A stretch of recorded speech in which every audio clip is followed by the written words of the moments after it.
বেনারস পৌঁছতে না পৌঁছতেই কিন্তু আমার মায়ের সাথে ঘটে গেল এরকম একটা ঘটনা। কারণ আমার মা প্রচণ্ড ভয় পায় এসকেলেটারে চাপতে। আর যেহেতু একেবারেই অভ্যেস নেই, তাই আরোই নার্ভাস হয়ে পড়েছিল।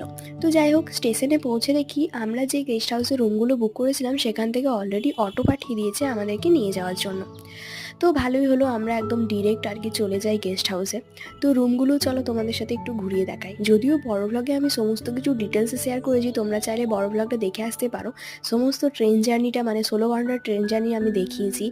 আশা করছি ব্লগটা তোমাদের ভালোই লাগবে, তো প্লিজ একবার গিয়ে দেখে আসতে পারো। আর চ্যানেলটা সাবস্ক্রাইব করে রেখো, কারণ এরপর তো বেনারসে পুরো এত ঘুরেছি, সমস্ত ভিডিও আপলোড হবে আমাদের চ্যানেলে, তো প্লিজ সাবস্ক্রাইবটা করে রেখো।